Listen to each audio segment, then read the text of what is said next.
नमस्कार। मैं विनोद कुमार, सहायक आचार्य राजनीति विज्ञान। आज हम चर्चा करेंगे संविधान की प्रस्तावना। संविधान की प्रस्तावना। भारतीय संविधान की प्रस्तावना पर विस्तार से चर्चा करने से पूर्व हमें प्रस्तावना शब्द के अर्थ को जानना जरूरी है। प्रस्तावना शब्द का शाब्दिक अर्थ है पूर्व में किया गया कथन।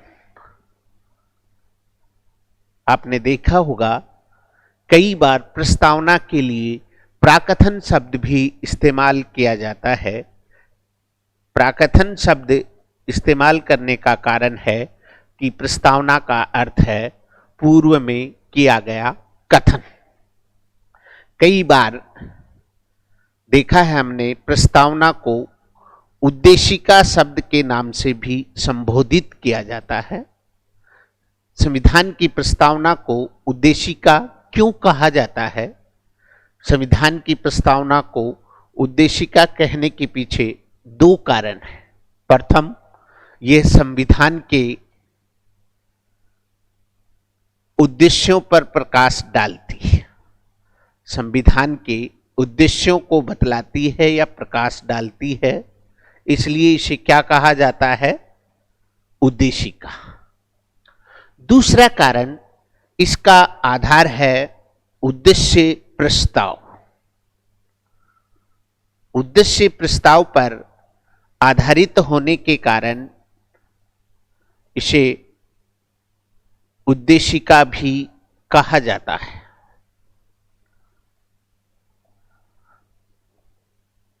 उद्देश्य प्रस्ताव को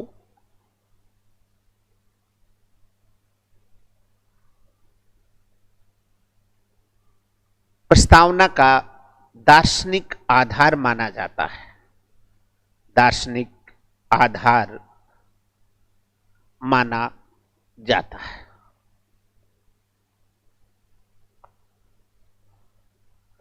भारत के संदर्भ में अगर हम बात करें प्रस्तावना के ऐतिहासिक एवं संवैधानिक विकास की, तो इसकी सर्वप्रथम शुरुआत होती है ब्रिटिश काल के दौरान भारत शासन अधिनियम 1919 में पहली बार प्रस्तावना का प्रावधान किया गया था। संविधान में प्रस्तावना का जो प्रावधान है वो कहां से लिया गया है? संविधान में प्रस्तावना का प्रावधान संयुक्त राज्य अमेरिका से लिया गया है। संयुक्त राज्य अमेरिका से लिया गया है। भारतीय संविधान की प्रस्तावना की जो भाषा है, प्रस्तावना की भाषा ये जो है ये ली गई है ऑस्ट्रेलिया से।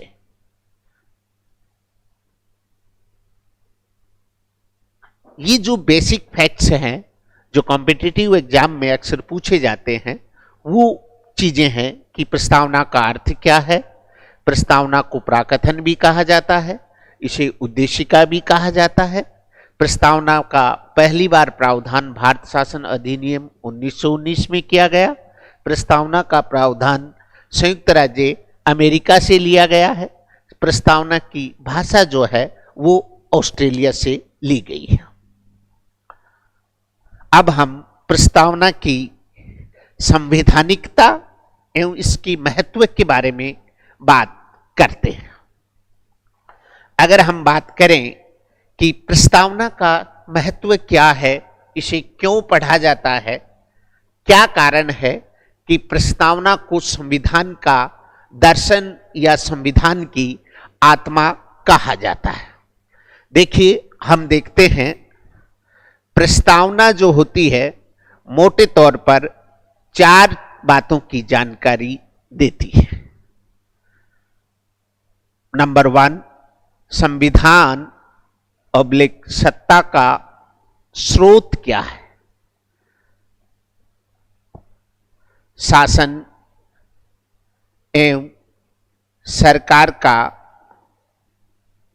स्वरूप क्या है? नंबर 3, शासन एवं संविधान का उद्देश्य क्या है? चौथा, संविधान लागू होने की तिथि।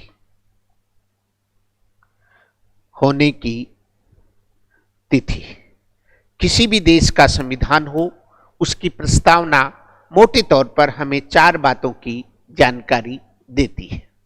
भारतीय संविधान की प्रस्तावना के संदर्भ में अगर हम बात करें तो भारतीय संविधान का स्रोत क्या है, इस आशय की जानकारी प्रस्तावना की प्रथम पंक्ति से मिलती है। भारतीय संविधान की प्रस्तावना की प्रथम पंक्ति है, हम भारत के लोग। हम भारत के लोग, इससे क्या तात्पर्य है? इससे तात्पर्य है कि भारत में शासन की जो सर्वोच्च शक्ति है, जिसे शासन की अंतिम शक्ति कहा जाता है, वो किसमें निहित है? भारत के लोगों में। तो प्रथम बात की जानकारी कि संविधान का स्रोत क्या है, तो भारतीय संविधान की स्रोत की शक्ति किसमें निहित है? भारत के लोगों में या जनता में। जैसा कि जनतंत्र में या लोकतंत्र में अंतिम शक्ति जो होती है वो जनता में निहित होती है। अब हम दूसरी बात करें कि शासन एवं स्वरूप का क्या है। इस संबंध में अगर हम देखेंगे तो पाएंगे कि भारतीय संविधान की प्रस्तावना भारतीय शासन के स्वरूप को उजागर करती है। प्रस्तावना की दूसरी पंक्ति, हम भारत के लोग भारत को एक संपूर्ण प्रभुत्व संपन्न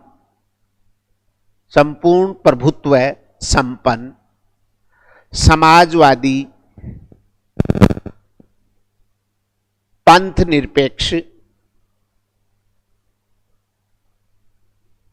लोकतांत्रिक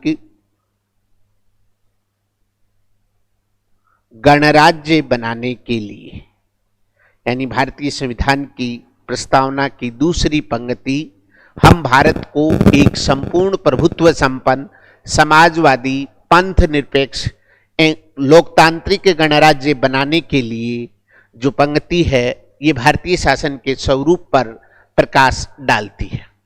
संपूर्ण प्रभुत्व संपन्न से क्या आशय है?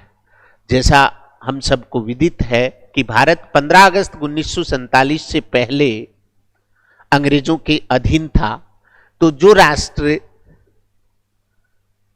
दूसरे देश के अधीन हो उसे पराधीन राष्ट्र कहा जाता है, और जो राष्ट्र अपने आंतरिक और बाह्य मामलों में निर्णय लेने में स्वतंत्र हो उसे क्या कहा जाता है? संप्रभु कहा जाता है। यहां से जो प्रश्न पूछा जाता है वह प्रश्न पूछा जाता है कि भारत संप्रभु राष्ट्र कब बना? तो भारत संप्रभु राष्ट्र बना 15 अगस्त 1947 को। 15 अगस्त 1947 को भारत पूर्ण रूप से संप्रभु राष्ट्र की श्रेणियों में आ गया। दूसरा जो स्वरूप है शासन का, समाजवाद।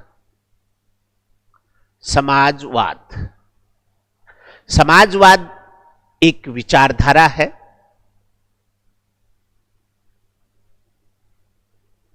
संविधान लागू होने के समय इस शब्द का प्रावधान नहीं था। इसका मतलब समाजवाद शब्द जो है वो संविधान की प्रस्तावना में बाद में जोड़ा गया। बाद में जोड़ा गया तो प्रश्न उत्पन्न होता है, कब जोड़ा गया? संविधान की प्रस्तावना में समाजवाद 42वें संविधान संशोधन अधिनियम द्वारा जोड़ा गया। 42वें संविधान संशोधन अधिनियम द्वारा जोड़ा गया। 42वां संविधान संशोधन अधिनियम कब हुआ? 1976 में। समाजवाद के विभिन्न रूप हैं। भारत में जिस समाजवाद को अपनाया गया है उस समाजवाद को कहा जाता है लोकतांत्रिक समाजवाद। किस प्रकार के समाजवाद को भारतीय संविधान में अपनाया है? लोकतांत्रिक समाजवाद। लोकतांत्रिक समाजवाद का जो विचार है, यहां से प्रश्न जो आता है, जो पूछा जाता है, महत्वपूर्ण चीज कि ये अवधारणा किसने प्रतिपादित की? लोकतांत्रिक समाजवाद की जो अवधारणा है यह है पंडित जवाहरलाल नेहरू द्वारा प्रतिपादित है।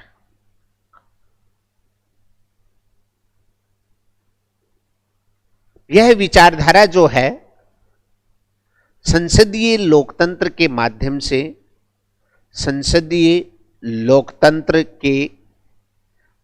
से, समाजवाद की स्थापना करना चाहती है। समाजवाद की स्थापना करना चाहती है।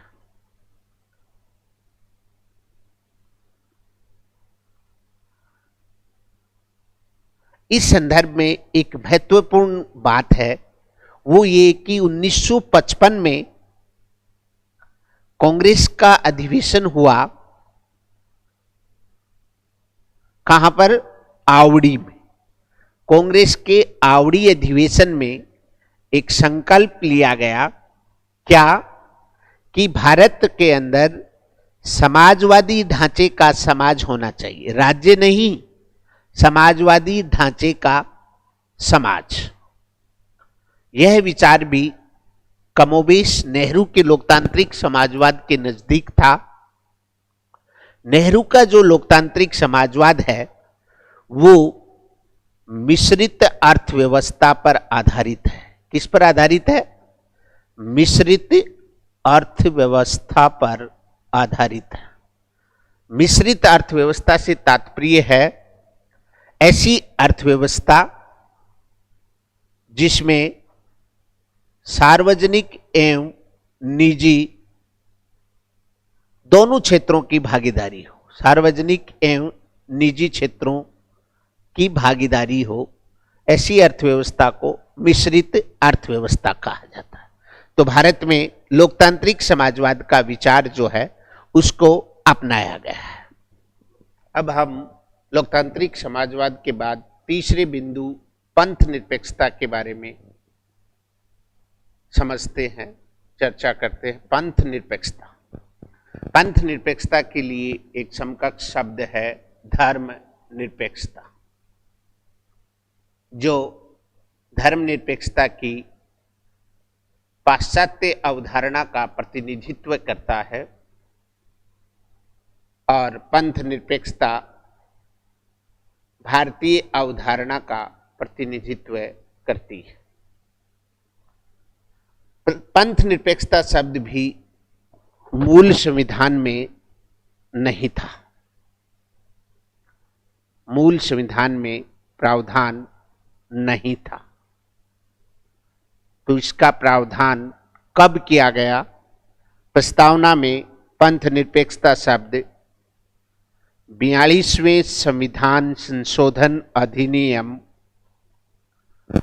42वें संविधान संशोधन अधिनियम 1976 के द्वारा जोड़ा गया। पंथ निरपेक्षता से आशय क्या है? पंथ निरपेक्षता का आशय है राज्य का अपना कोई धर्म नहीं होगा, किंतु वह सभी धर्मों को समान रूप से संरक्षण प्रदान करेगा। ये जो दूसरा प्रावधान है, ये भारतीय अवधारणा को पाश्चात्य अवधारणा से अलग करता है। क्यों? क्योंकि पाश्चात्य अवधारणा कहती है कि राज्य का अपना कोई धर्म नहीं होगा तथा राज्य व्यक्ति के निजी धार्मिक कार्यों में किसी प्रकार का कोई हस्तक्षेप नहीं करेगा। तो इस प्रकार से पंथ निरपेक्षता जो है उसका आशय है। एसआर बम्बईवाद 1994 में पंथ निरपेक्षता को संविधान के मूल ढांचे का हिस्सा माना गया। संविधान के मूल ढांचे का हिस्सा माना गया। यद्यपि पंथ निरपेक्षता का प्रस्तावना में प्रावधान नहीं था, लेकिन संविधान के विभिन्न भागों विशेषकर मौलिक अधिकार में इसका प्रावधान किया गया है और भारतीय नागरिकों को धार्मिक स्वतंत्रता का अधिकार प्रदान किया गया है। तो इस प्रकार से संपूर्ण प्रभुत्व संपन्न समाजवादी पंथ निरपेक्ष लोकतांत्रिक गणराज्य शासन का चौथा स्वरूप है लोकतंत्र। लोकतंत्र एक शासन प्रणाली है। लोकतंत्र एक शासन प्रणाली है जिस देश में जनता द्वारा निर्वाचित सरकार हो, जनता द्वारा चुनी हुई सरकार हो, उसे लोकतंत्र कहते हैं। और भारत में जनता द्वारा निर्वाचित सरकार है और भारत में प्रतिनिधि लोकतंत्र को अपनाया गया है।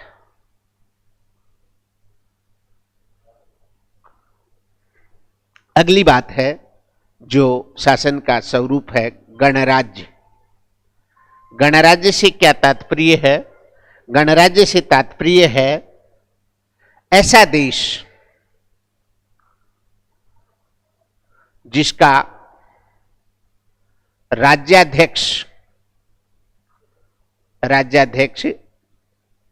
जनता द्वारा निर्वाचित हो, उसे गणराज्य कहते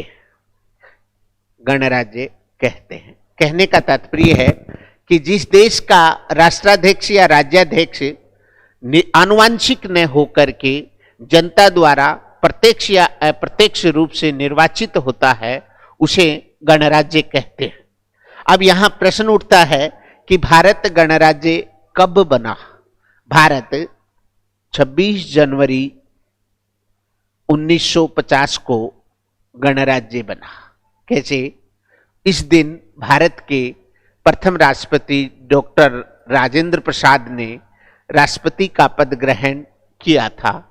जनता द्वारा निर्वाचित प्रथम राष्ट्रपति। इससे पूर्व ब्रिटिश सम्राट का राज्य था भारत में, इसलिए भारत जो गणराज्य बना वो 26 जनवरी 1950 को बना।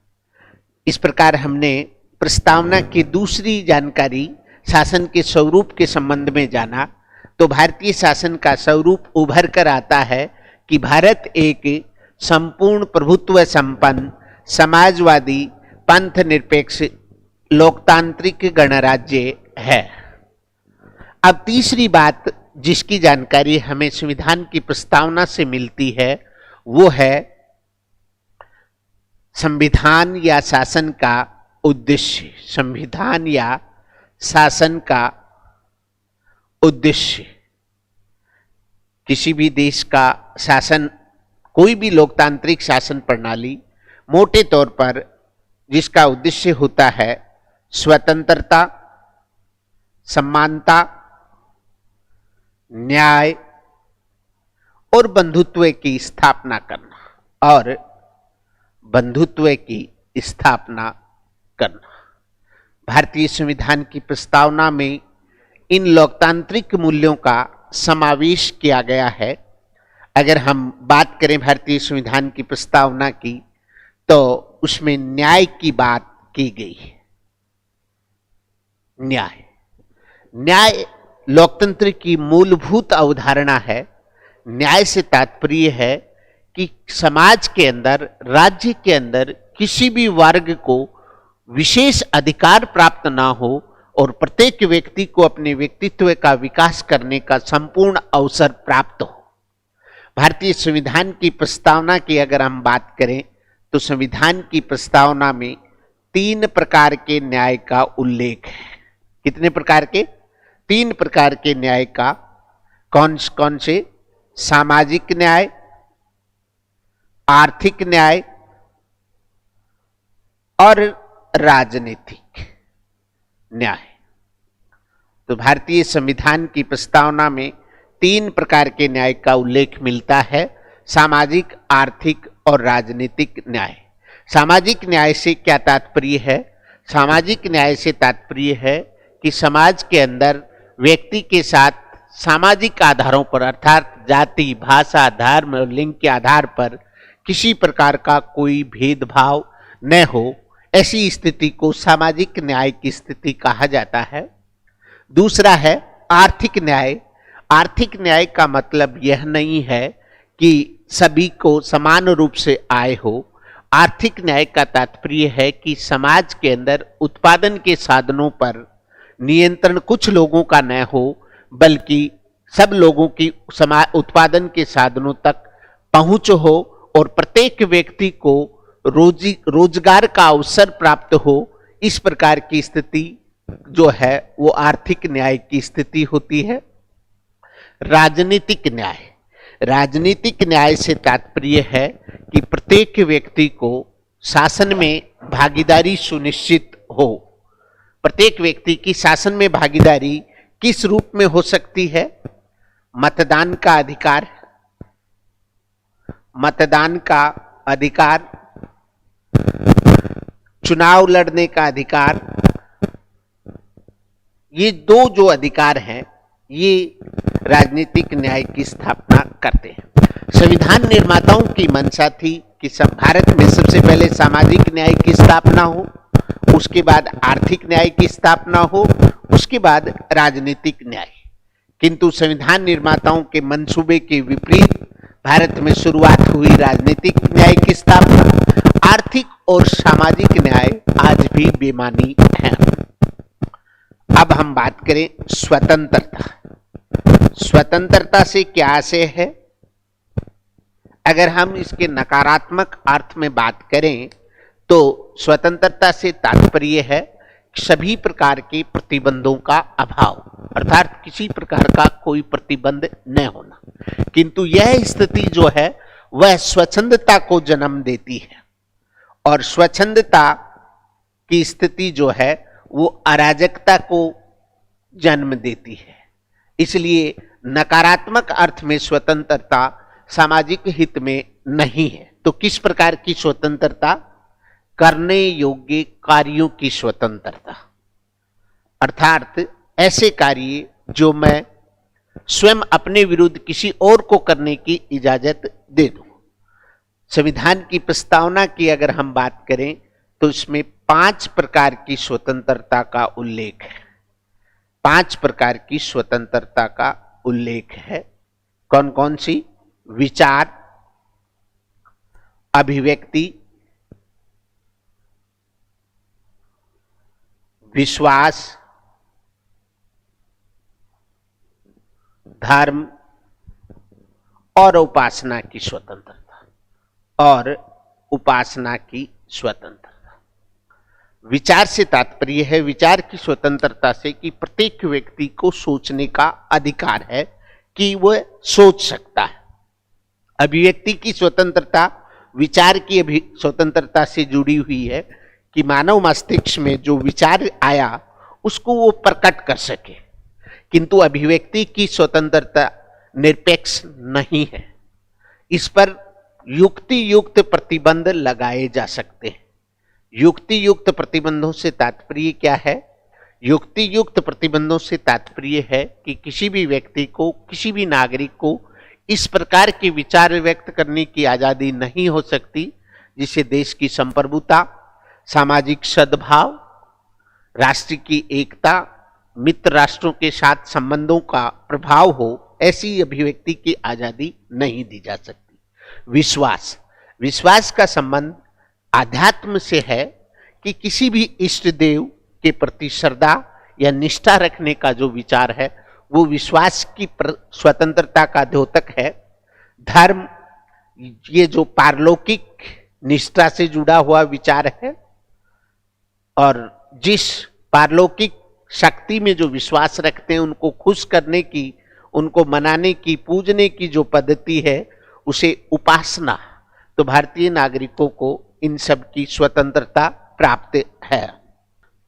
स्वतंत्रता के बाद संविधान की प्रस्तावना में समानता का उल्लेख मिलता है। भारतीय संविधान में दो प्रकार की समानता का उल्लेख है, प्रतिष्ठा और अवसर की समानता। प्रतिष्ठा की समानता का मतलब है कि सर्वप्रथम व्यक्ति को व्यक्ति के रूप में महत्व दिया जाए, न कि उसकी सामाजिक स्थिति के आधार पर उसे पहचान मिले। इसलिए और प्रत्येक व्यक्ति को आगे बढ़ने का अवसर मिले। तो भारतीय संविधान की जो प्रस्तावना है वो तीन लोकतांत्रिक मूल्यों, न्याय, स्वतंत्रता, समानता पर विशेष बल देती है। इसके साथ ही साथ वो कहती है राष्ट्र की एकता और अखंडता को सुनिश्चित करने वाला बंधुत्व है। राष्ट्र की एकता और अखंडता से क्या तात्पर्य है? राष्ट्र की एकता से तात्पर्य राष्ट्र के नागरिकों के मध्य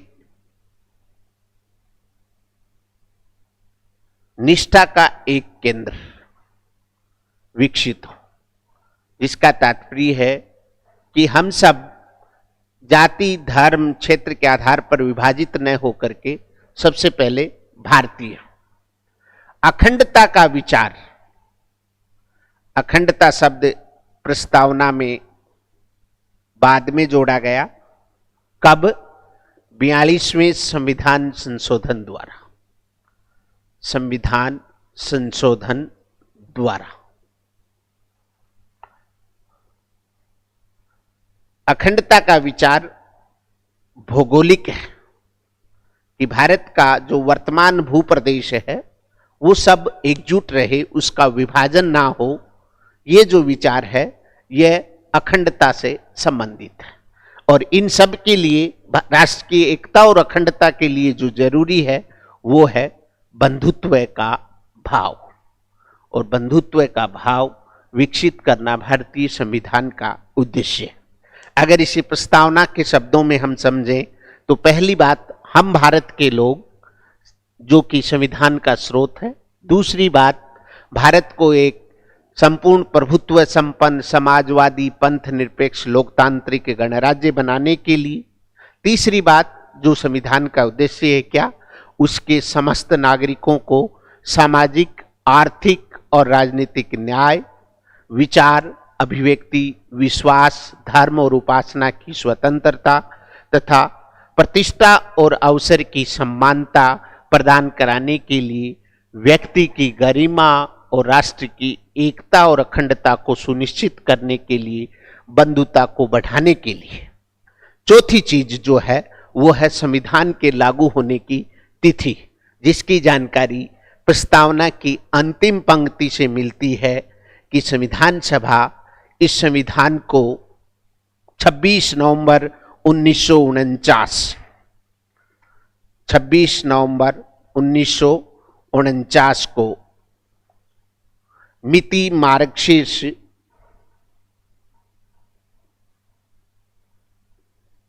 शुक्ल सप्तमी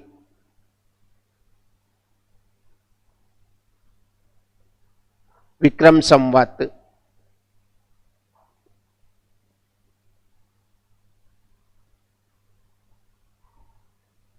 2007 को इस संविधान को अंगीकृत, अधिनियमित और आत्मार्पित किया गया। आत्मार्पित किया गया। ये तीन शब्द अलग अलग अर्थ रखते हैं। अंगीकृत का मतलब अंगीकार करना अर्थात स्वीकार करना। यदि इस शब्दावली का प्रयोग हो एग्जाम में कि अंगीकृत, अधिनियमित और आत्मार्पित, तो आंसर होगा 26 नवंबर 1949। अधिनियमित का अकेला शब्द हो जिसको हम कहते हैं लागू करना, इसके लिए उत्तर होगा 26 जनवरी 1950। भारत का संविधान 26 नवंबर 1949 को बनकर तैयार हो गया, किंतु इसे लागू 26 जनवरी 1950 को किया गया। इसके पीछे ऐतिहासिक कारण है। 20 वर्ष पूर्व जाना होगा, 31 दिसंबर 1929 को कांग्रेस का लाहौर अधिवेशन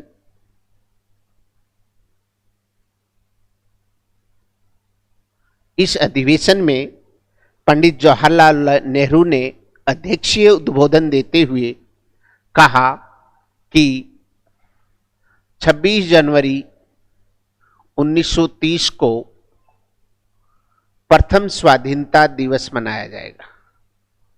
प्रथम स्वाधीनता दिवस मनाया जाएगा। इस दिन को यादगार बनाने के लिए भारत का संविधान 26 जनवरी 1950 को लागू किया गया था।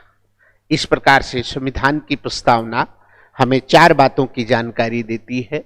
संविधान का स्रोत, संविधान का स्वरूप, संविधान का उद्देश्य और संविधान के लागू होने की तिथि, जो कि भारतीय संविधान का सार है। सुभाष कश्यप के शब्दों में हम कह सकते हैं कि भारत का संविधान अगर शरीर है तो उसकी आत्मा संविधान की प्रस्तावना है। उसी रूप में जिस प्रकार से ये आधारशिला का काम करती है, सुभाष कश्यप के आधार पर डॉक्टर भार्गव ने इसे संविधान की आत्मा कहा है। संविधान की आत्मा कहा है प्रस्तावना को। इसी प्रकार के.एम. मुंशी ने प्रस्तावना को संविधान की राजनीतिक जन्म कुंडली कहा है। एन. पालकीवाला ने